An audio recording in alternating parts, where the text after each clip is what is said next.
and she spotted us. So she said, "Come on, girls." And we're thinking, I wish she would, just leave us alone. Because, as you know, whenever you pass a church and there's a wedding, you always stop a couple of minutes in case you see the bride. Well, of course, being 12 o'clock and the back of Harrods, there was a lot of office girls. So, of course, they were all standing, waiting to see Isabel arrive. So when she said, "Come on, girls," we're thinking, oh no. So we had to stand forward, and all the office girls, shall I say, were thinking, who are these girls? So she said, "Now, Ingrid's nearly ready." So she said, "She looks very nice." And she said, when she starts to walk down the aisle, I want you to come in. And we thought, we can never go in there with all those society people and what have you. She must have read our faces, because she said, "Don't you worry about them." She said, "You come in as my guest." Well, that made it worse still, didn't it? So, of course, when Ingrid was walking down the aisle, we thought we'd got to go in because she would know. So we crept in right at the back of the church in the corner, and luckily enough, it was a very, very dark church.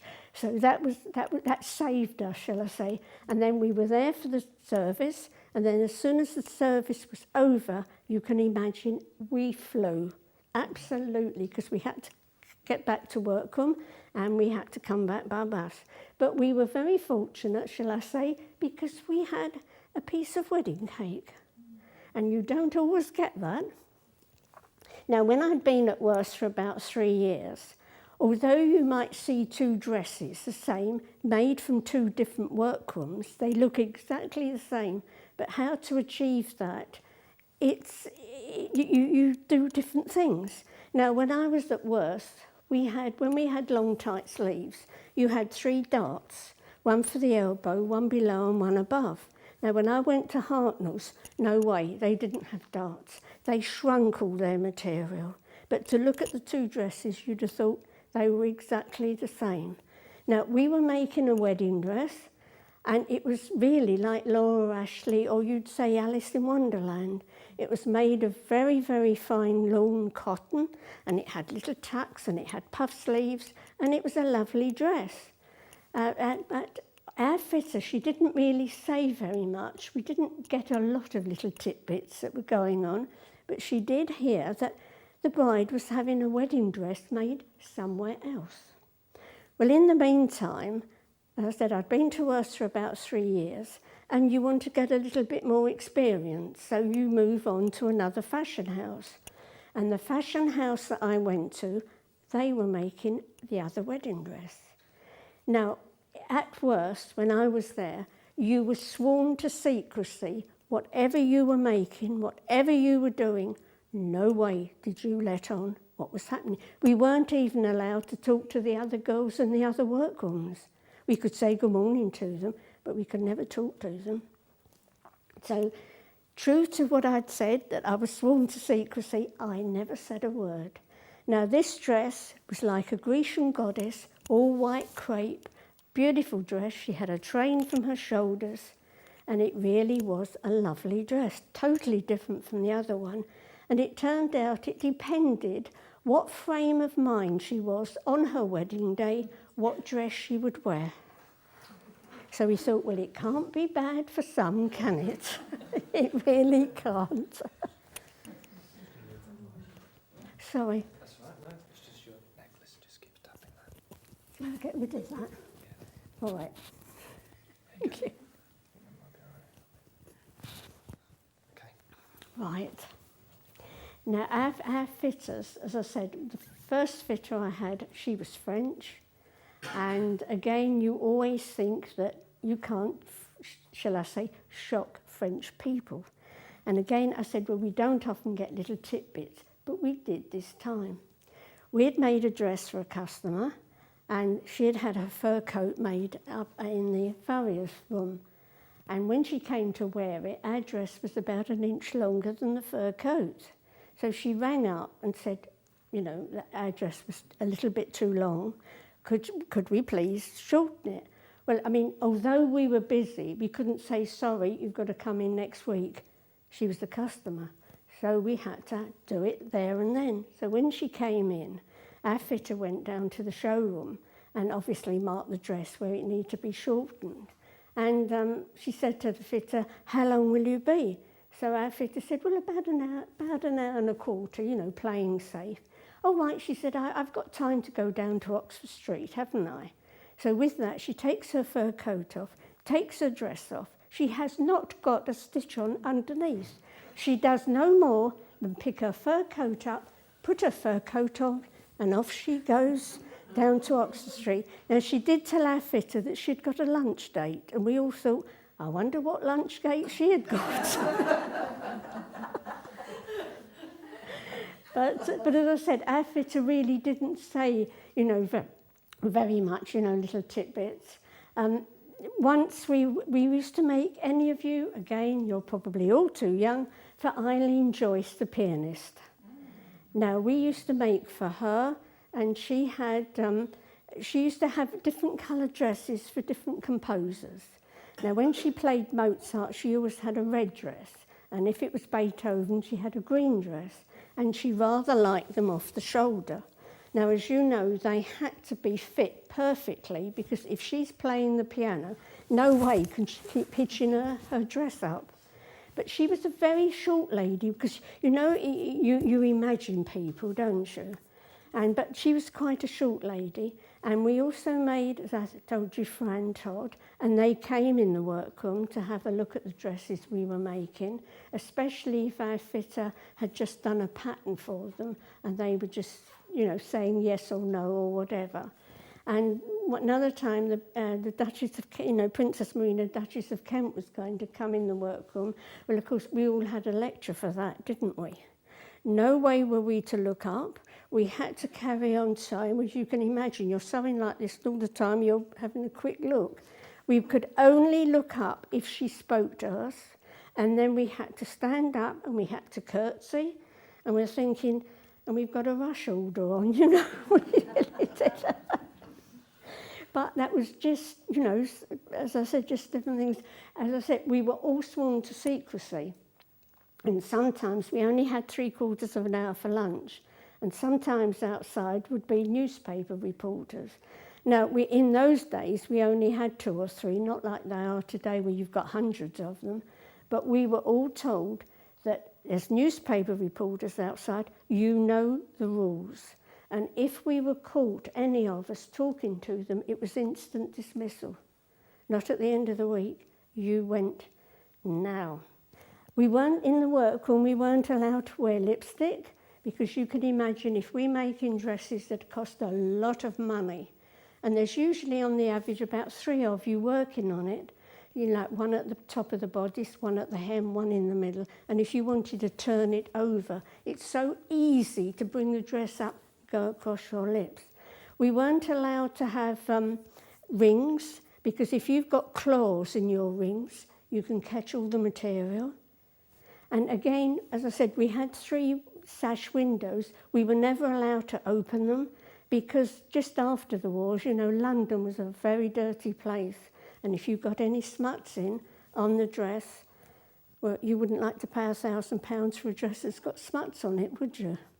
Now, our lighting in our workroom, I'm quite sure today wouldn't be allowed. Because if you can imagine when you've seen a film, a Western film, and it's the newspaper reporter's office, and he's got like a green light, hasn't he, that he can pull down. Well, that's what we had. And we had 60-watt bulbs in there. And as you can imagine, in the winter, it was a little bit dark. Then all of a sudden, we were told we were going to have strip lighting when they first came out. And for once, we were asked how high or how low we would like the lights. Before, usually you're told what's what, but no, we were asked.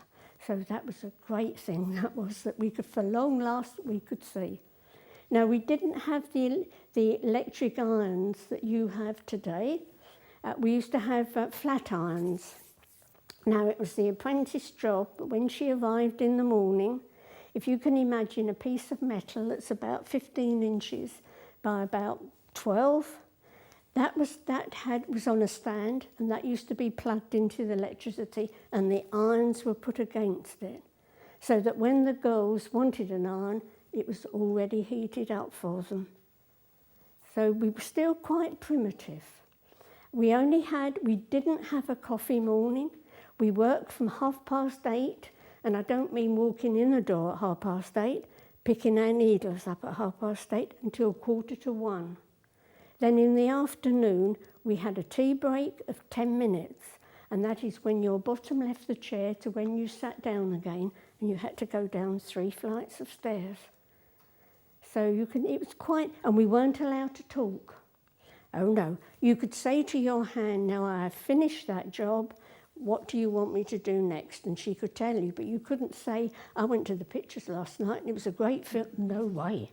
No, you weren't allowed to. We were not allowed to eat sweets, because again, you can imagine if you had chocolate or anything like that, it's very, very strict. And if we wanted to spend a penny, we had to get permission. You had to put your hand up. It's unbelievable in this day and age. You had to put your hand up and you had to say to the fitter, please may I go to the toilet? And she'd look at her watch, and if it was nearly your lunchtime, she'd say, can't you wait? But if okay, she lets you go, she would time you how long you'd been, and you had to go down 3 flights of stairs. So, I mean, if you thought you wanted to go to the loo, by the time you got there, you did. You know, that's, but no, she would time you. Oh, yes. And, of course, again, oranges were beginning to come in. We were not allowed to eat oranges because we all took packed lunches, you know, and we weren't allowed to eat oranges because the smell on your hands, however much you wash them. I mean, as our fitter said once, no customer wants to smell like Covent Garden. Now, you've all been sitting in the showroom very patiently, haven't you? Now, you have decided, let's say you are going to a ball at Buckingham Palace. Now, in your mind, you think you know what you would like. So your, as I said, personal shopper would send a message to the showroom, to the room, and get all the model girls to come out in evening dresses. They would parade in front of you. Now, if you liked a skirt of one and perhaps the bodice of another, that would be no problem. We could do that for you. But if you decided, well, yes, they're okay, but not really what I thought I would like. So then the designer would be called for. Now, remember, you're paying for all this.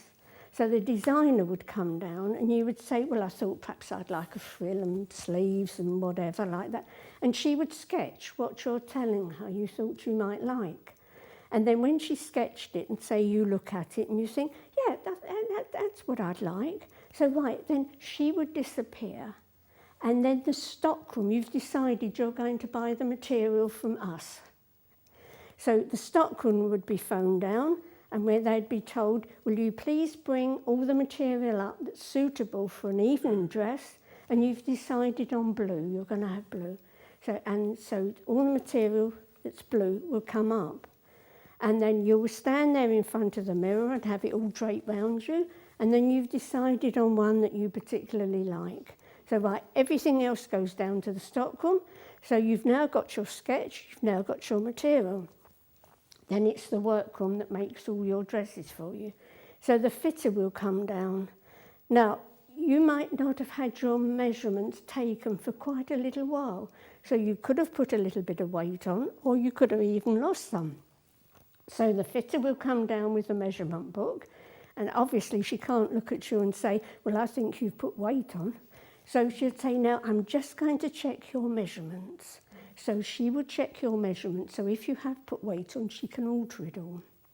So right, so then the fitter's given the sketch, the fitter's given the material. So up she comes. You want the dress for next Friday week, by the way. So up she comes to us. Now she will say to the hand, Lady so-and-so, it could be like your customer that you always make for. Lady at hand, he's got having a dress for Friday week. So you have to go and find the stand for her. Every one of our customers has their own stand. So you check all the measurements again to see that the stand is still okay. And then as you have been a very, shall I say, been in the workroom a very long time and you are a very qualified hand, you have the pattern to make. So you are given a length of about 6-7 yards of mull. Now that is like a very, very thick butter muslin, and you make the pattern. That sketch is there, and you've got the mull. You only make the right-hand side of the dress. So it might be a strapless dress, it might have puff sleeves, whatever, you do it. Then when it can take you a whole day to make the pattern. When you have made the pattern, the fitter will come over, check it with the sketch and check it on the stand, and if it's okay, yes, that's fine, then the assistant and the apprentice come into being. All around the edge of the pattern, they have to pass tacking cotton in black all the way round, so that when that pattern's taken off the stand, you can see that's the bodice, that's the sleeve, that's the skirt. Everything is marked. If it has a seam over the bust, it has a little balance mark. And so everything is marked, so you know exactly what that pattern is. Then it goes back to the fitter cuts it all out, and then she brings it back to the hand, and then it all has to be traced. When it's all traced and it's all tacked up, the customer will come in. Again, some of them, as I said, won't come in. The fitter has to go to them. But say this one will come in. The customer comes in and the dress is fitted.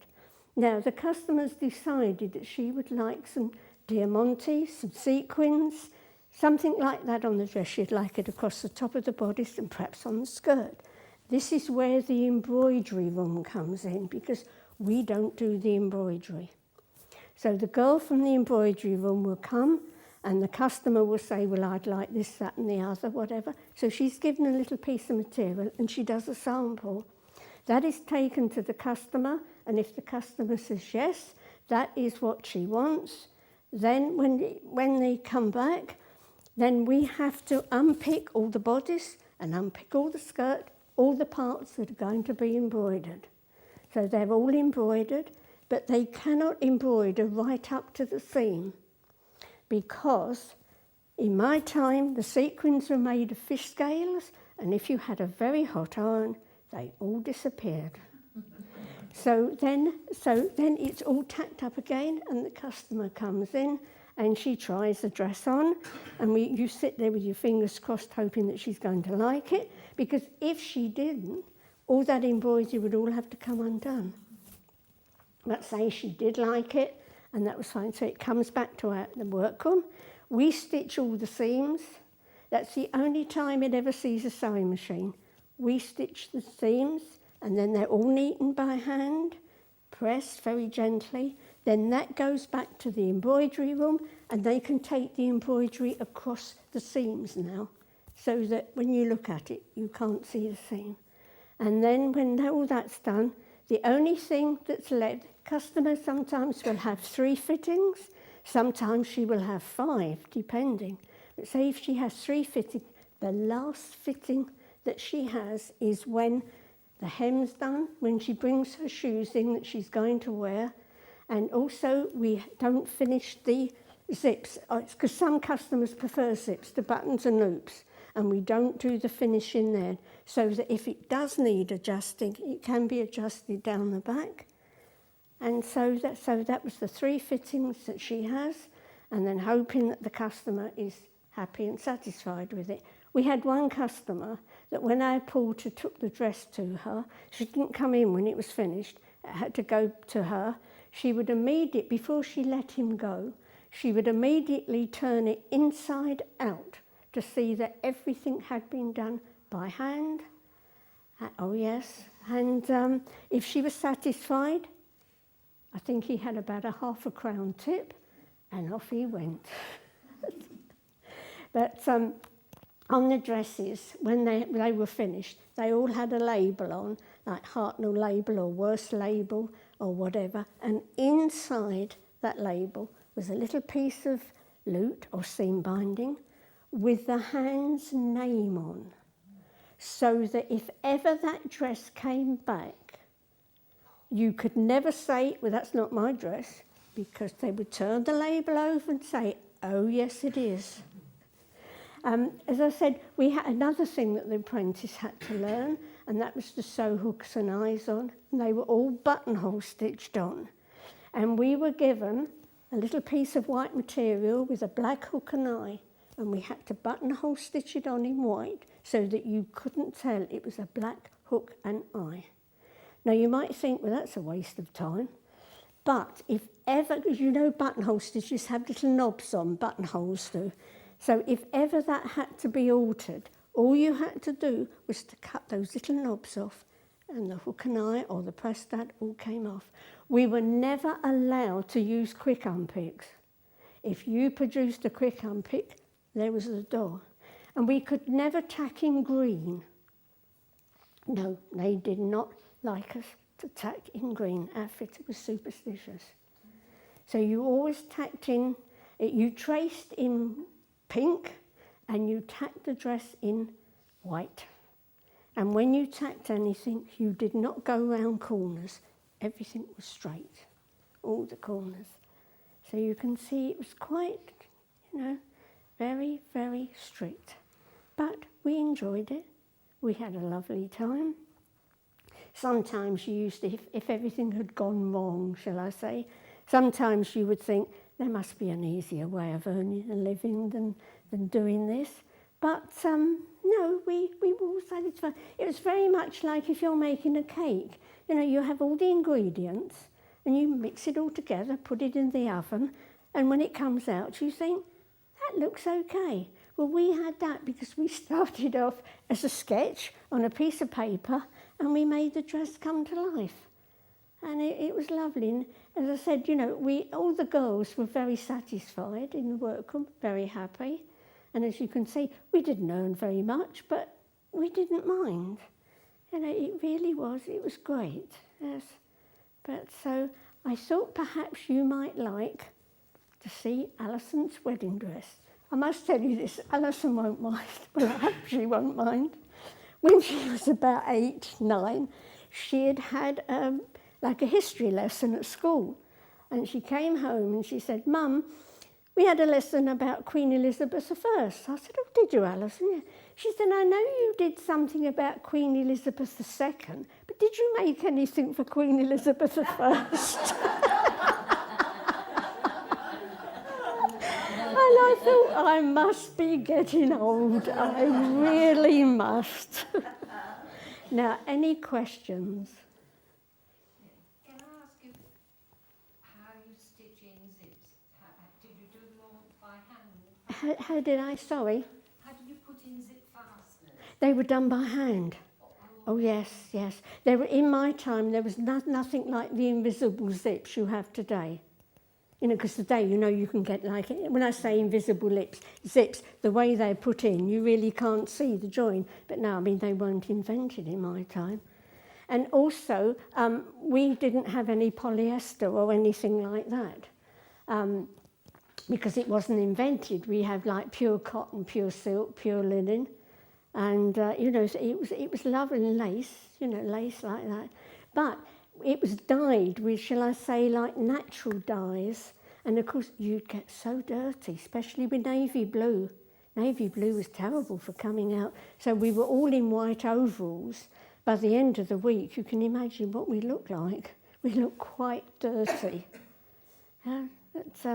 So another thing, talking about pins, when we dropped the pins on the floor, we had cleaners that came in every night. And they had to, shall I say, sweep up all the pins. And they were put in a little pot. And it was the apprentice's job in the morning to tip these pins in some very fine netting. And it was like sieving them, as you can imagine, because, again, pins were really quite scarce to get. So we couldn't just, shall I say, dismiss them or anything like that. Anything else? Any other? How many people at a time, or how many girls then, worked on one dress? About three. About three of us, yes. Did one or have a speciality in that dress, what she did, and then pass it on to another girl? No. You made the dress from start to finish. Oh, Yes, you really did. Now, when you'd been an apprentice, someone said to me once, well, how long, it is the apprenticeship? It does depend on the girl. Some girls, sort of, shall I say, quicker than others. But when you take your own